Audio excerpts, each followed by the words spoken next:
They will never tell you this in school, because the truth is too grotesque to fit inside history books. In 1930, when America's mountains still echoed with the rhythm of pickaxes, a project began in West Virginia that was sold as progress. The Hawk's Nest Tunnel, a 3-mile diversion beneath Galley Mountain, promised electricity, industry, and jobs during the collapse of the Great Depression. But the men who entered that mountain never walked out whole. What they breathed in was not air, but a death sentence. They called it dust, but in truth it was poison, pure silica, ground so fine it shredded their lungs from the inside. Within months, strong young miners began to cough, then rasp, then collapse, clawing at their chests as if trying to dig the mountain back out of themselves. This was no accident. The company, Union Carbide, knew what silica did. They refused masks, they refused ventilation, and they refused to stop. Because the slower the men died, the faster the company profited. And when bodies stacked too high, in the camps, they buried them in secret trenches, unmarked, unnamed, as if erasing the evidence erased the crime. But the mountain never forgot. Those who worked the tunnel said the walls seemed to breathe, as though the rock itself was alive and hungering. Sometimes at night, men swore they heard coughing deeper in the shaft, even when no one was there. By the time the project was done, as many as 1,000 men, mostly black migrant workers shipped in to die, were gone, their lungs turned to stone. And yet, the silence around it has been nearly perfect, as if America made a pact to look away. Tonight, we do not look away. Tonight, you and I descend into Gawley Mountain together, into the silicosis plague, the unmarked graves, and the forbidden story of what truly moved in those tunnels when the last light went out. This is not just history. This is a wound cut into the earth itself, one that still bleeds if you know where to listen. And once you hear it, you will never breathe the same again. When the first men began to cough blood into their palms, the company doctors called it pneumonia. They said it was nothing to worry about, just mountain air working its way into soft lungs. But the miners knew better. They had seen the thick white dust that coated their clothes, their hair, even their bedsheets when they returned to the shacks. At night, this dust wasn't like coal. It clung, it burned, it shimmered in the lamplight like fine glass powder. The truth was simple. These men were being suffocated from within. Silicosis does not wait decades like coal dust. It moves like a curse, striking down men in weeks, leaving them gasping, eyes bulging, ribs cracking under the pressure of lungs that could no longer expand. Union Carbide had reports in their hands, medical studies warning of the danger, but they suppressed them, hid them in drawers, and signed off orders to keep digging faster. You see, the tunnel was more than just an engineering marvel. It was a siphon for greed. Gawley Mountain held some of the purest silica in the world, and Carbide wanted it for their steel and chemical empires. Human life was a small price. And so the workers, many of them black men brought up from the deep south under promises of good wages, were treated as disposable. They weren't given masks. They weren't warned. They were left to rot in the camps, coughing themselves into early graves while the company paid local undertakers to bury them in pits at night. Whole truckloads of bodies disappeared beneath the Appalachian clay, uncounted, unremembered. Families wrote letters demanding answers, but Carbide ignored them, and the government remained silent. Even the church bells refused to ring for the dead because the priests had been paid to look the other way. And yet, among the men who survived, stories circulated. They said the mountain had taken on a voice. that in the quietest hours of the night, when the dust hung heaviest, they could hear whispers in the tunnels, not words, but the sound of lungs struggling to breathe. Some swore they heard hundreds of voices at once, as if the very air inside Golly Mountain was screaming. And those whispers followed them out, haunting the camps, crawling into their dreams. What Union Carbide tried to erase, the mountain remembered. It always remembers. By the winter of 1931, the Golly camps were no longer work camps. They were death villages. Men stumbled through the mud, coughing blood, their ribs like broken cages beneath their shirts, their eyes glazed with fever.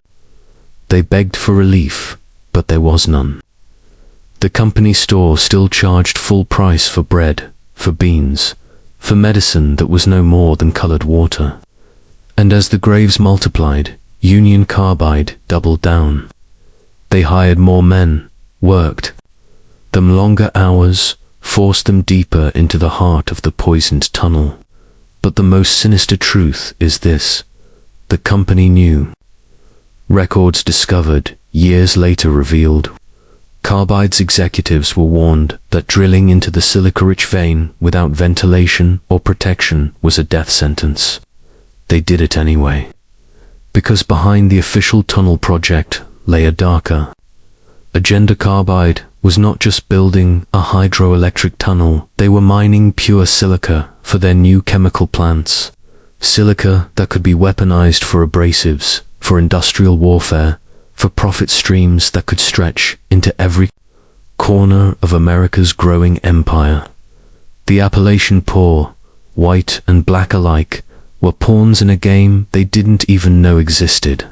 And the government, they stood silent, because Carbide's contracts fed directly into federal projects.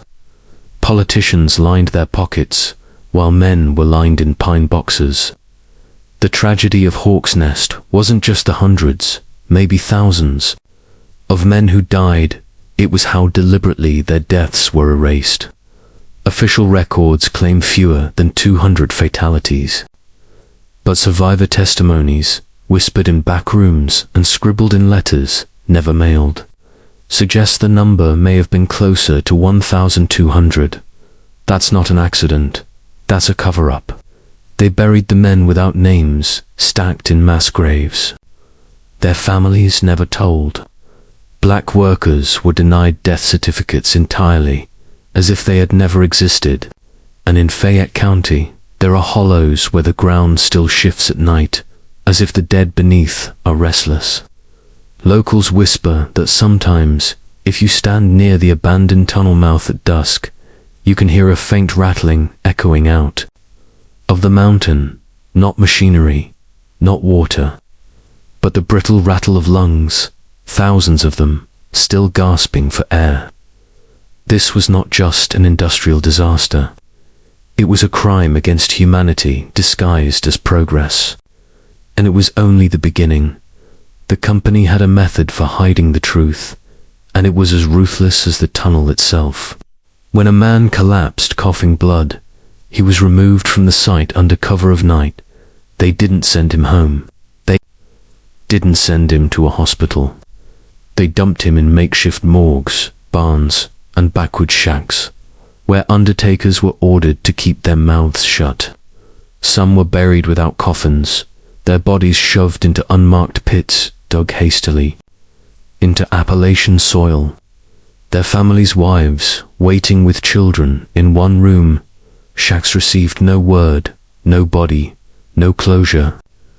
Carbide even issued gag orders to local doctors, threatening that any physician who wrote silicosis on a death certificate would never work again. And many obeyed, because they knew the reach of the company extended into banks, courts, and even the church. That is how institutions work when they decide human beings are expendable. They turn silence into policy. Years later, witnesses claimed trucks filled with corpses left Golly Bridge under the cover of night, heading toward fields where men were dumped into shallow graves like diseased livestock. Imagine it, your father, your brother, your son, stripped of identity, of dignity, erased from records because his death was inconvenient to the company's profits. This is not speculation. The secrecy was documented, the intimidation proven. But why, then, was the nation silent? Because America in the 1930s was desperate to rebuild. Industrial projects like Hawk's Nest were seen as lifelines for progress, symbols of modern strength. The men who died were never supposed to be remembered. Their story was to be swallowed by the mountain, sealed behind concrete and silence. Yet silence has a way of rotting, of breaking down until the truth seeps out like gas through a fissure. Survivors few as they were spoke in whispers. They told of bosses laughing at their coughs, of warnings ignored, of promises broken. They told of mass funerals without prayers, bodies lowered in secret before dawn. They told of a company that saw men as tools, not as fathers or sons. And they told of a government that looked away because it was easier to build an empire on bones than to admit the empire itself was poisoned from within. The Hawk's Nest Tunnel wasn't just a graveyard, it was a warning. But America didn't listen. By the late 1930s, the scale of the deaths could no longer be denied. Thousands had worked the tunnel, and estimates of the dead ranged from 476 to more than 1,500. No one knows the true number, because records were falsified, families were silenced, and bodies were hidden. Imagine a town where every house had a coffin or a missing man. Whole streets emptied out in months, yet the official response was indifference. Congressional hearings were eventually called, but they were a performance witnesses limited, testimony cut short, verdicts diluted. The deaths were brushed aside as occupational hazards, as if mass graves were just part of building modern America. This was not oversight. It was collusion. It was the machinery of progress grinding human beings into dust. The most disturbing detail was not just the deaths, but the way they were categorized. African American workers, who made up the majority, were buried in segregated cemeteries, often in unmarked graves. Their families paid little or nothing. White workers sometimes received paltry compensation, a few $100s for a life lost, but the black families were written off as if their sons never existed. This was death with hierarchy, a system that ranked the value of human lives by the color of their skin. And still, the company thrived. Union Carbide faced no criminal charges, no meaningful punishment, and the tunnel remains to this day still in use, still feeding power to the industries that reshaped America. The silence lasted decades. Even into the 1970s, locals whispered about the tunnel of death, telling newcomers to avoid the mountain at night because you could hear the coughs, the shovels, the cries of men buried alive. Appalachian folklore wove the tragedy into ghost stories. But behind the legends was a reality darker than any tale. The ghosts were real, because the injustice never ended. That is the pattern of dark history, not just the horror of what was done, but the horror of what was allowed. The men who made the decisions lived long, wealthy lives, untouched by consequence, while their workers suffocated underground. The Hawk's Nest Tunnel is not just a site, it is a scar across the American century, one carved in silence, greed, and systemic erasure. The final truth about the Hawk's Nest Tunnel is not carved into stone, not written in any official history yet, lives in the silence of families who never received an answer. To this day, no monument bears all the names of the dead. No ledger tells us the full scale of the loss. It is an erased chapter, designed that way by the very powers that profited. That is what makes it one of the most disturbing Appalachian stories, not simply the horror of mass death, but the institutional memory hole that swallowed it. Men gasped their last breaths in tunnels filled with poison, and when they were gone, their names were scrubbed from the record as if they had never existed. Their widows and children were forced to live in poverty, some even told to move from their company-owned homes within weeks of the funerals. Justice was not just denied, was inverted, transformed into humiliation. But here is the revelation. History does not stay buried. The land remembers. Locals claim the mountain itself resists. Visitors tell of strange winds inside the tunnel, as though the air itself still carries the last screams of the dying. At night, truckers say headlights dim as they pass the mouth of the tunnel, as if a shadow crosses their path. Whether you believe in spirits or not, one thing is undeniable. The weight of unacknowledged death creates its own kind of haunting. And perhaps that is why this story lingers.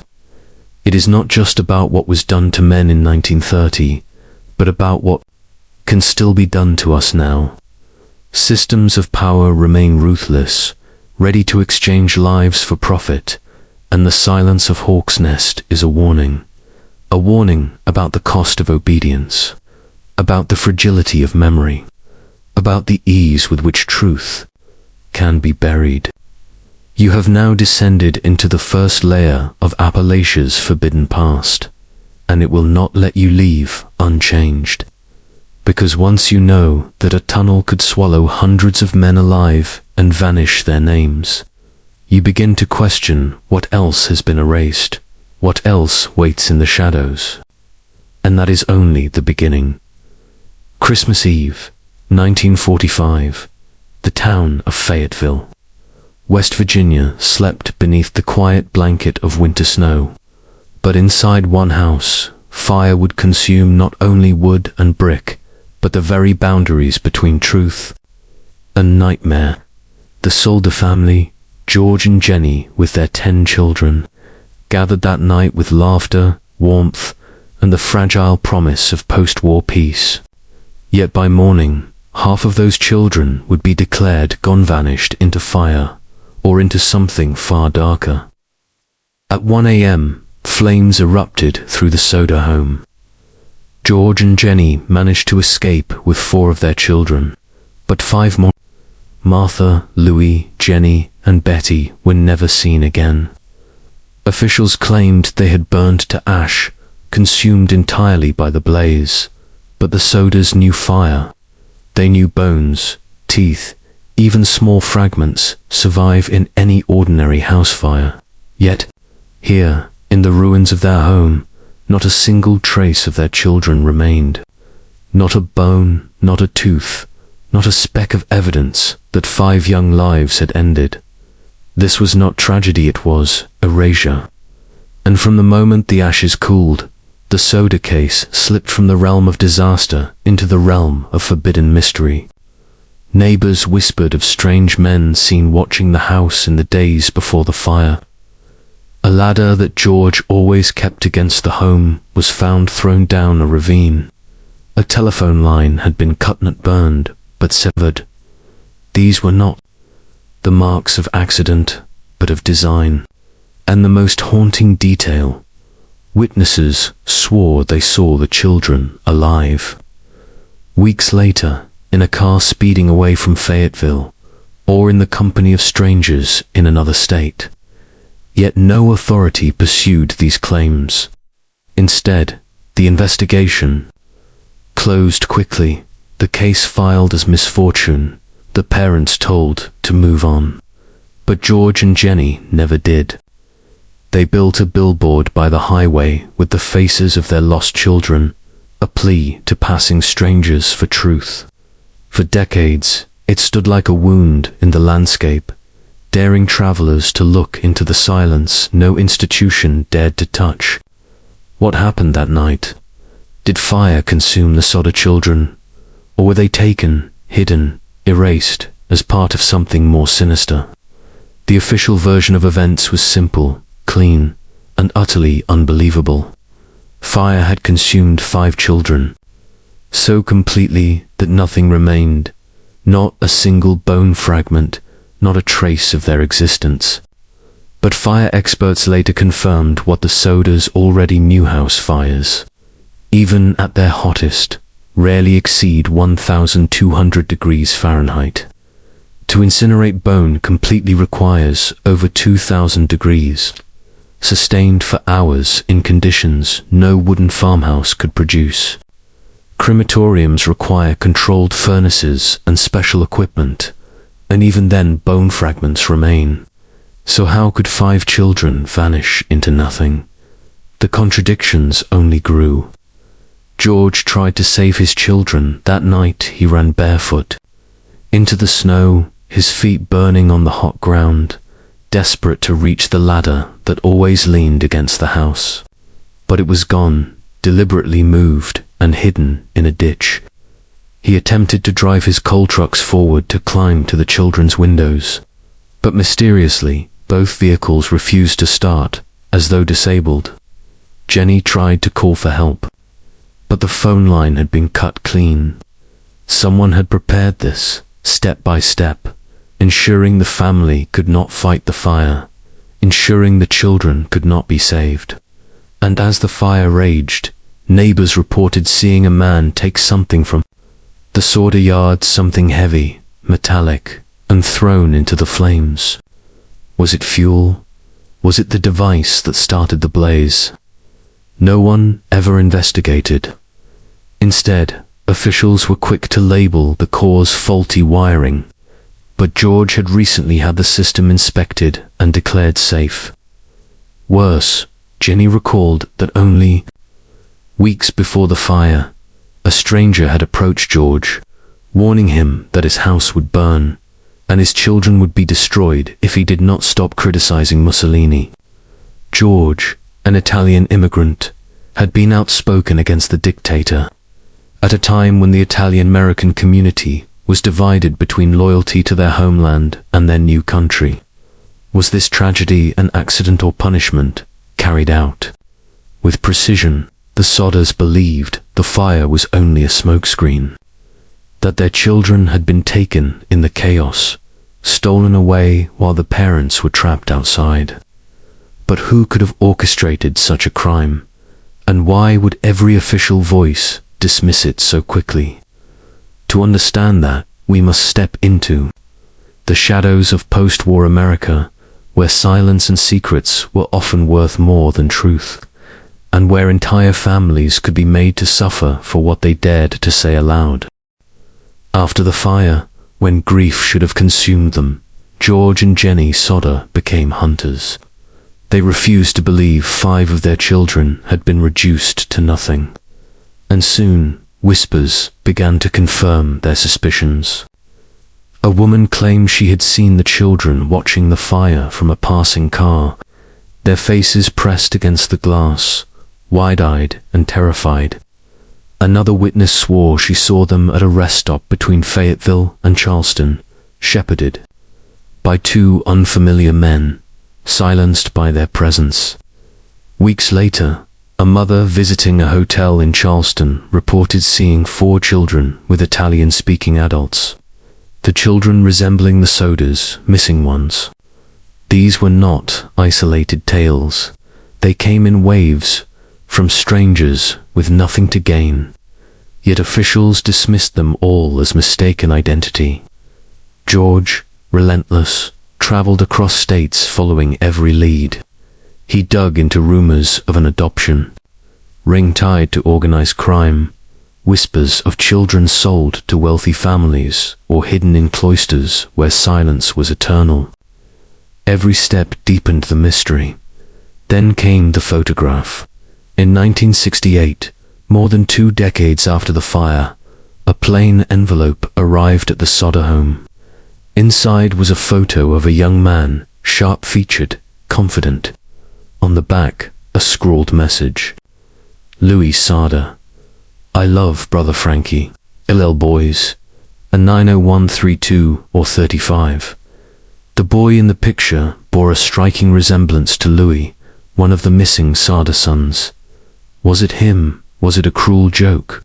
The cryptic code part words, part numbers seemed to mock them with meaning just out of reach.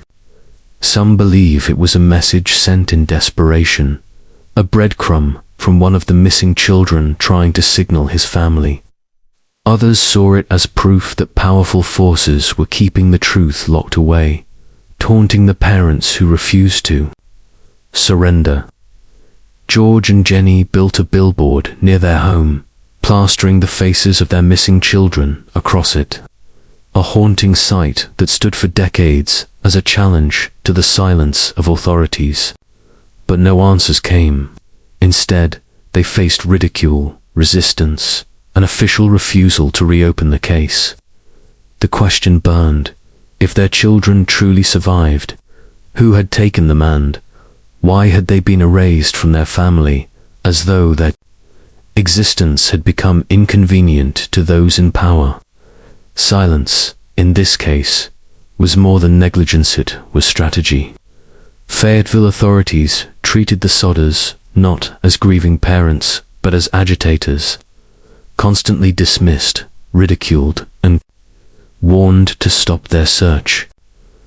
Why would officials refuse to dig deeper into the disappearance of 5 children, unless the disappearance itself was not random, but orchestrated? George Soder was no ordinary man. He was an outspoken critic of Mussolini, even after the dictator's fall, and he clashed bitterly with local Italian-American elites who still held loyalty to the fascist vision. Threats had come before the fire. A traveling insurance salesman told George his house would go up in smoke and your children will be destroyed, because of his public stance. When the fire came weeks later, the words felt less like coincidence and more like prophecy.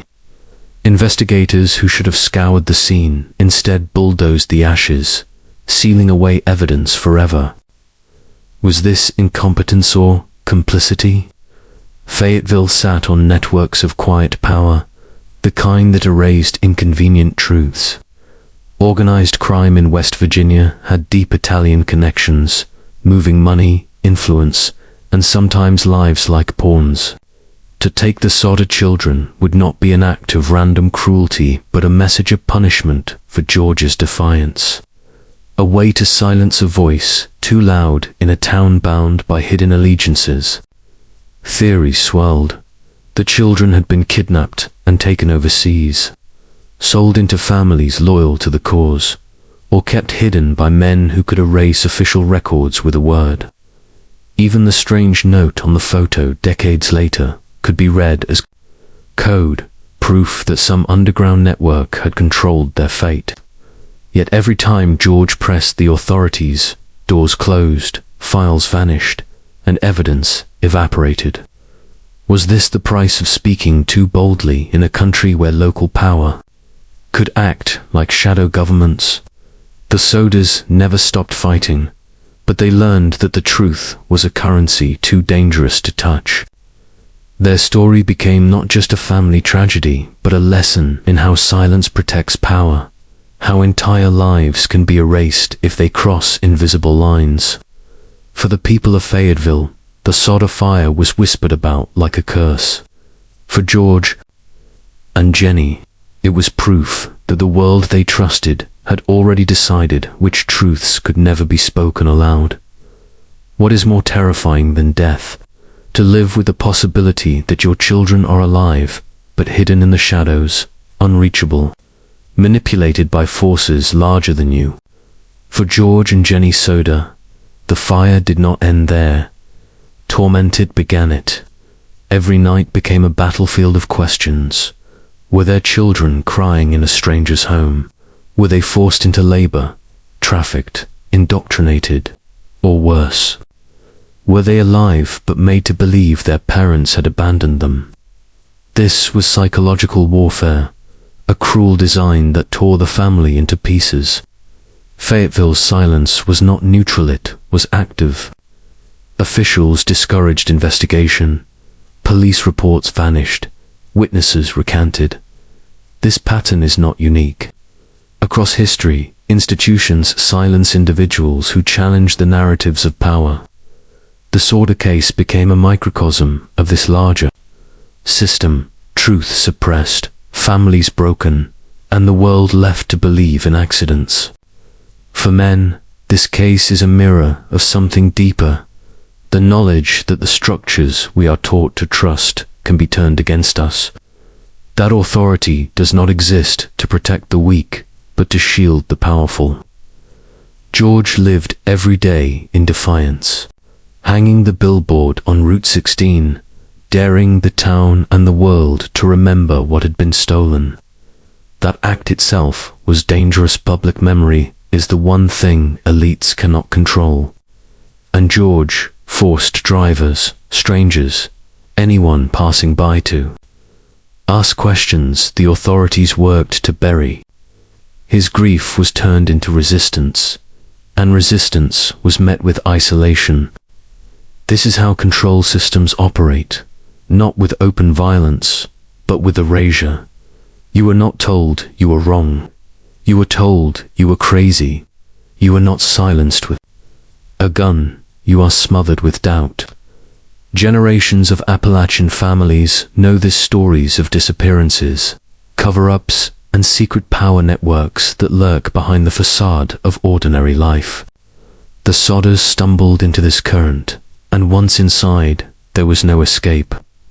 The truth was too dangerous, too damning, too destabilizing to be allowed into daylight, and so the family became prisoners of memory, never burying, always haunted.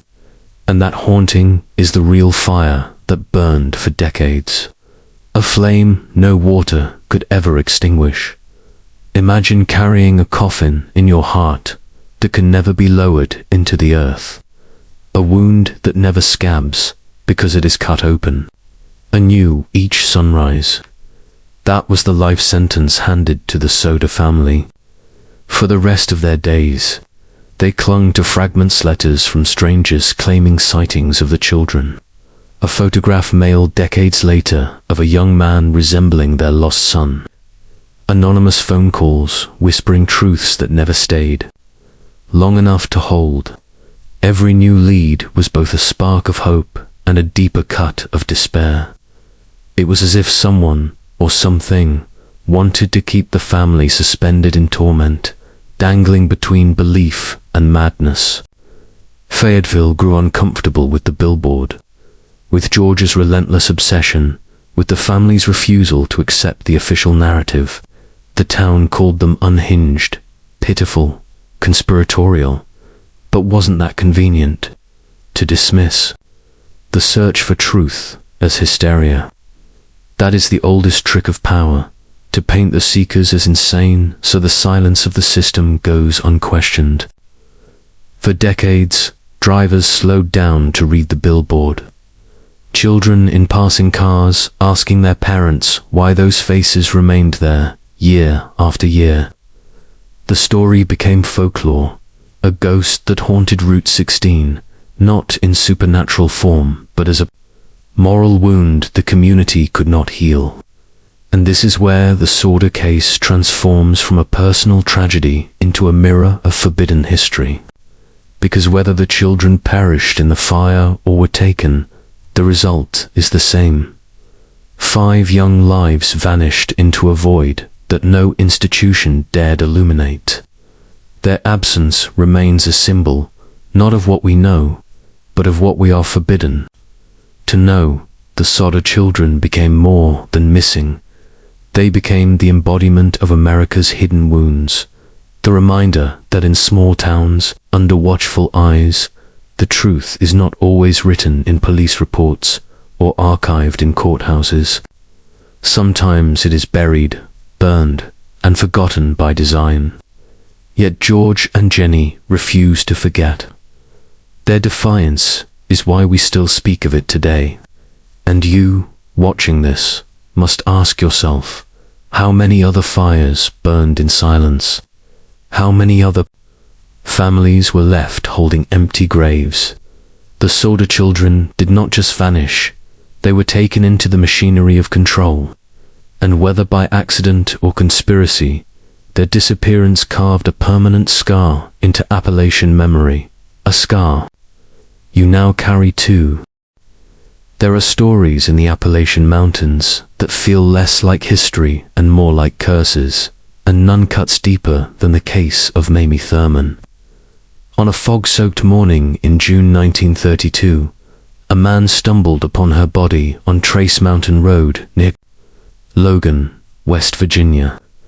Her throat was slashed, her head beaten, and her lifeless form left in the open like an offering to something unspeakable. To the people of Logan, Mamie was more than a housewife. She was a whisper of scandal, a woman rumored to be entangled with powerful men whose names were never meant to be uttered outside closed doors.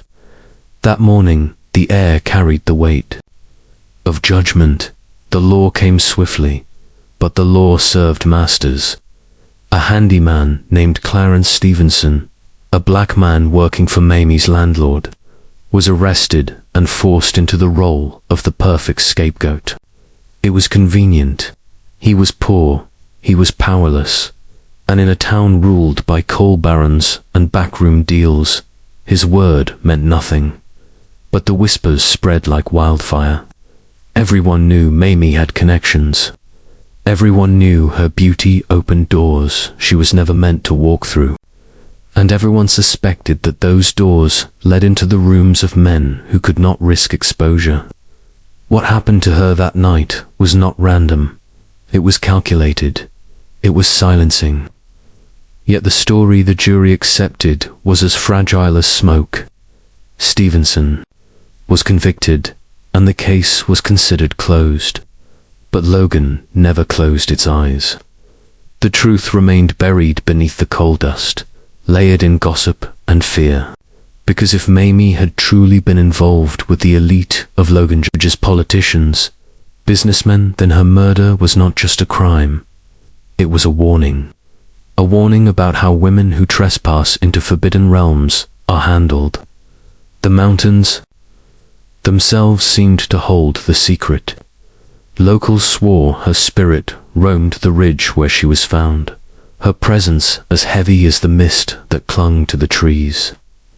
Travelers claimed to see her silhouette at night, head tilted, eyes hollow, waiting for someone to name the men who cut her life short.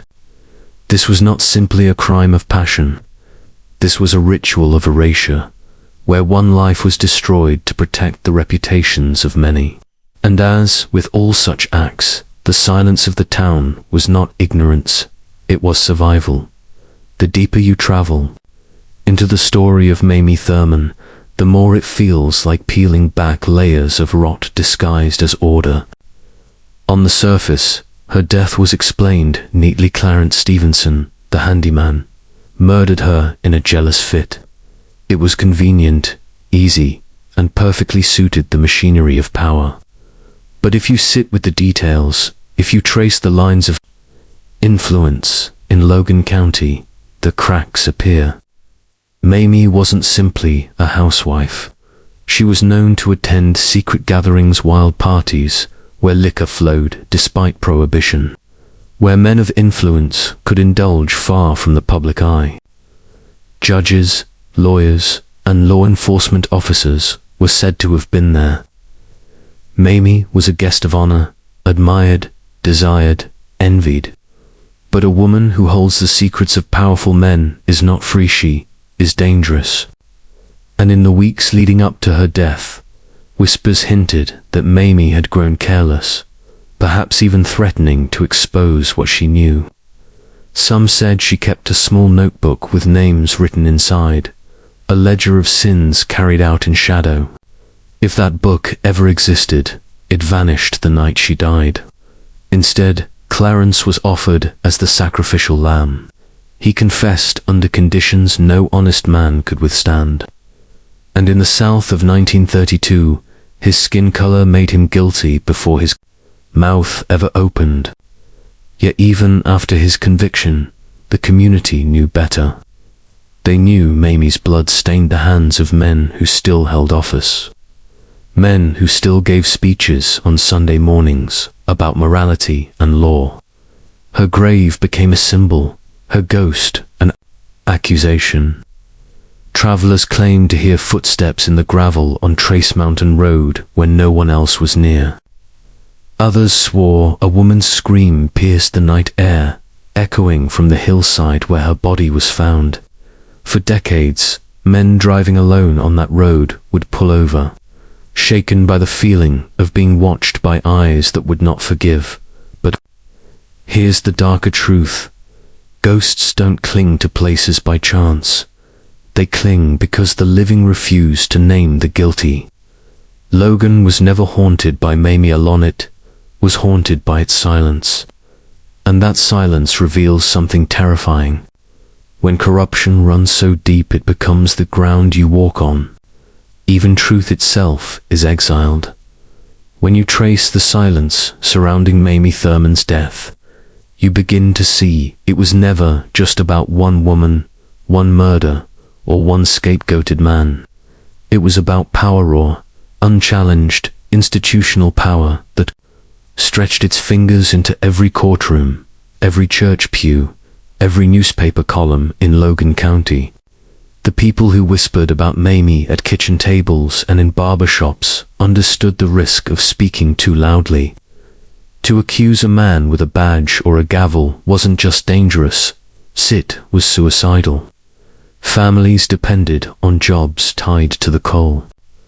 Companies, and those same companies had ties to law enforcement, judges, and local politicians. It wasn't merely corruption, it was a system of psychological control, a hierarchy where fear itself became the law. Generations grew up learning the unspoken rule. You don't challenge the story the powerful tell. You don't ask why a woman's body was dumped like garbage, throat cut, eyes open in eternal accusation. You accept the official version, or you pay the price. The men who partied with Mamie, who desired her, who perhaps used her as entertainment in their hidden gatherings, had everything to lose if the truth surfaced. Their careers, their families, their legacies all could be destroyed if the light touched what they did in darkness. And so they created a shield, a convenient suspect, a quick conviction, and a carefully maintained silence. Over time, that silence calcified into culture. Children grew up hearing ghost stories of Mamie's restless spirit, but not the names of the men who may have ordered her death. The supernatural became a mask, a distraction, a way of transforming institutional guilt into folklore. A ghost is easier to live with than the knowledge that your neighbor, your pastor, your elected official might have been complicit in murder. And that's the deeper horror. When communities accept lies long enough, the lie becomes history, and truth becomes heresy. Even today, when you stand on Trace Mountain Road and feel the unease in your chest, it's not just Mamie haunting that place, it's the weight of decades of silence. The residue of fear that trained people to look away. This is the kind of control that doesn't need chains or prisons. It rewires the mind, teaches obedience, and convinces entire generations that survival requires silence. The question is, what do you fear more, the ghost of a murdered woman or the system that made her murder untouchable? After Mamie Thurman's body was found, a quiet but deliberate message spread across Logan County and beyond. It wasn't written in newspapers or spoken from pulpits. It was carried in whispers, in the hushed warnings of mothers to daughters, in the unspoken glances exchanged in church pews. Women learned the lesson quickly. Don't be too free. Don't be too visible. Don't live outside the lines men have drawn for you. Mamie had dared to exist outside the mold. She dressed beautifully, spoke confidently, and lived without the shame others wanted to place upon her. In a world designed to control women through reputation and fear, Mamie represented a kind of defiance, and for that she was destroyed. Her murder became more than a crime, it became a boundary marker. Two young women of the Appalachian hills. Her story was a living warning. This is what happens when you step too far into independence, when you threaten the order that powerful men have built. The ghost tales told about her served the same purpose. Children were frightened into silence, teenagers were warned against rebellion, and women were reminded that their lives could be shattered with one accusation, one rumor, one night out of place. It was psychological control disguised as folklore. The hills whispered her name at night, not as a hymn of remembrance, but as a chain to keep others bound. Even the way her story was told reveals the corruption. The focus was shifted to her character, her supposed indiscretions, her alleged wildness. In twisting the narrative, the men in power made her complicit in her own death. A tactic still used today when institutions bury scandals under character assassinations. Instead of exposing who might have cut her throat, the county preferred to expose her reputation, reducing her to a morality tale rather than a victim of systemic violence. Think about that, an entire region conditioned to remember her not for who she was, but for how she died and what her death was meant to teach. And the real horror is that the warning worked.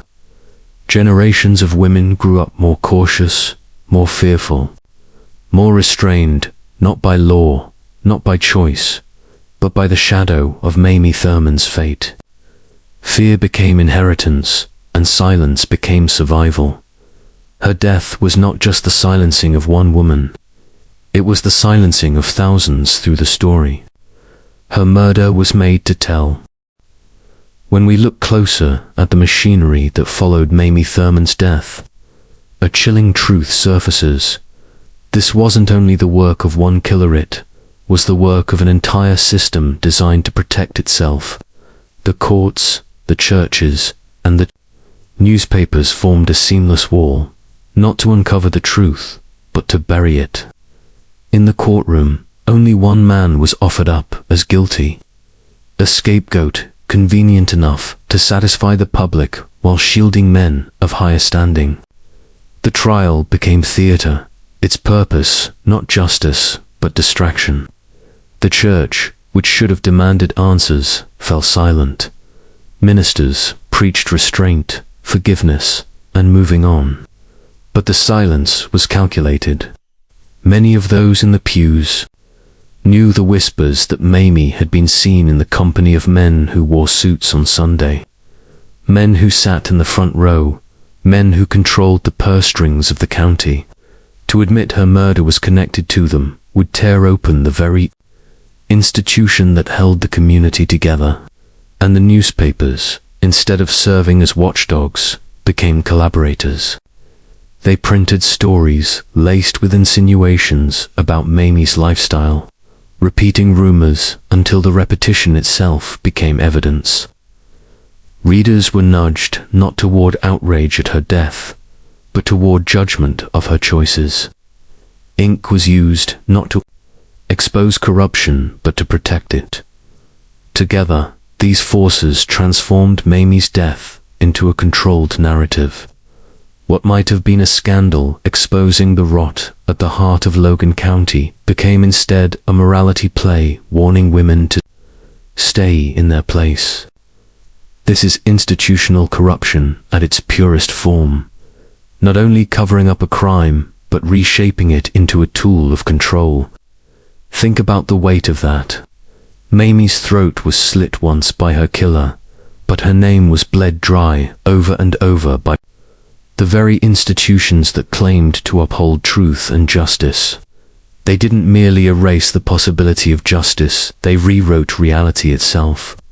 And for decades afterward, the official story stood unchallenged. It was as if the county had signed a pact: protect the powerful, sacrifice the vulnerable, and bury the truth so deep in folklore that it would never threaten the structure again. Mamie's death was not just the silencing of one woman, it was the silencing of an entire community's ability to question those who ruled over them. That is the shadow of institutional power. It doesn't just hide crimes. It teaches people to stop asking questions. After the trial was buried and the institutions had finished their work of rewriting the truth, something else began to surface in the Appalachian night. Whispers turned into sightings. Sightings hardened into stories. And before long, the name Mamie Thurman no longer belonged only to the courthouse records it, belonged to the folklore of the hills. They say her ghost walks Trace Mountain Road, the same lonely stretch where her body was dumped. Drivers claim to have seen a woman in a blood-stained dress, hair matted with dirt, her eyes hollow and accusing. Sometimes she stands in the middle of the road, forcing cars to swerve, only to vanish into the trees without a sound. Other times she's seen in the rearview mirror, sitting silently in the back seat, until the driver dares to look over their shoulder and finds nothing but empty space.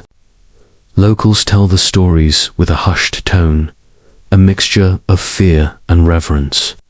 Because in Appalachia, ghosts are not dismissed, they are warnings. And Mamie's warning is clear. Truth buried by men will not stay buried forever. Yet notice how. Even the ghost story serves a purpose. It keeps her memory alive, but it also keeps the community in line. Children were told not to stay out late, not to walk Trace Mountain Road, not to break moral codes, or they might meet Mamie's spirit. Once again, her name became a weapon of control, this time wielded not by courts or newspapers, but by folklore. Its self-fear of her ghost distracted people from the greater fear, the corruption that killed her. To speak of Mamie's haunting was safer than speaking of Mamie's murder. But underneath the superstition lies something deeper, something more unsettling. The ghost stories spread because they felt true. A community silenced by power will find other ways to speak, and in Logan County, the whispers came through the veil of the supernatural. Every sighting of Mamie's ghost was more than just a chilling tale, was an unspoken accusation. It was the people saying, "We know the truth was stolen from us." And so, Mamie's spirit became a paradox, both a silenced woman and an eternal witness, both a victim of violence and a symbol of defiance, both a cautionary tale and a refusal to be forgotten. Her ghost is not simply an apparition, it is a mirror reflecting the hidden crimes of Logan County. When the institutions closed the case, the hills themselves seemed to reopen it, night after night, haunting anyone who dared to believe justice had been served. What makes Mamie Thurman's story so disturbing is not just the brutality of her death or the corruption of her trial. It is the way her ghost continues to haunt not just the mountains, but the minds of those who live in their shadow. Ghost stories are rarely about the dead. They are about the living. They are the psyche's rebellion when truth is smothered. In Appalachia, where hardship was constant and institutions often served the wealthy instead of the people, silence became survival. Speaking against the wrong men could cost your job, your safety, even your life. But silence has a price. It festers in the mind, growing heavier with every unspoken truth. And so the community invented a new language, the language of the haunting. Mamie's ghost was not merely a spectre wandering Trace Mountain Road. It was the collective guilt of a community that knew the truth but could not say it. To see her was to feel complicit, to sense the weight of secrets pressing down like the Appalachian fog that cloaks the valleys at night. It is here we see how psychological control operates. The elites in Logan County did not need to silence every voice. They only needed to let fear do the work. The trial showed that evidence meant nothing, that truth could be purchased and bent, and the people understood. The lesson: speak too loudly, and you will be buried alongside Mamie, maybe not in the earth, but in reputation, in livelihood, in exile from the community. So the people whispered, and when whispers were too dangerous, they told ghost stories. To an outsider, this may seem like superstition, but in reality, it was a coded form of survival, a way of keeping memory alive while shielding themselves from the punishments of power. That is why her ghost persists, because she represents not only a murdered woman, but a murdered truth. To drive Trace Mountain Road is to drive through the collective subconscious of a people who were taught never to trust authority. And that is the true terror. What you are seeing is not a pale apparition, but the manifestation of repressed truth, clawing its way back into the world, demanding acknowledgement. And this demand never fades, because truth, no matter how deeply buried, rots the soil above it until it forces its way to the surface. There is something most people never understand about ghost stories. They are not just tales of the dead, but tools of the living. In Appalachia, and in countless other places where power rules through fear, ghost stories become weapons. They blur the line between truth and superstition, turning a crime scene into a campfire tale, and the guilty into untouchable shadows. Institutions, whether courts, churches, or wealthy elites, have always known the usefulness of the supernatural as a cover. If people believe a road is haunted, they are less likely to ask why so many bodies appear there. If the community whispers about Mamie's restless spirit, they are less likely to question why the jury ignored the evidence, or why certain men's names never even entered the courtroom. Superstition replaces investigation. Fear replaces inquiry, and so the ghost becomes a convenient shield for the corrupt. When the people whisper about the phantom on Trace Mountain Road, they forget to ask about the men in power who benefited from her silence. This is not unique to Appalachia. It is a universal system of psychological control. When a crime is too dangerous to speak of openly, it is converted into legend. The legend entertains, frightens, distracts, and in that distraction, truth is lost. The wealthy families of Logan County could not have crafted a better outcome. A dead woman turned into a ghost story. A community too afraid to speak of the real crime, and an endless cycle where every new generation learns the haunting, but not the corruption beneath it. That is how institutions protect themselves, not always with guns or prisons, but with narratives. They decide which version of the story will survive, and they know that fear of the supernatural can be more powerful than fear of the law, because the law can be challenged, but the ghost, the curse, the folklore, those feel eternal. In this way, Mamie's ghost is not just a wandering spirit, but a smokescreen carefully sustained by silence, superstition, and the manipulation of collective memory. It is a prison for truth disguised as a tale for children. And the most dangerous part: once a story becomes legend, the line between fact and fiction is blurred so thoroughly that even those who know the truth begin to doubt their own memories. That is not haunting, that is erasure.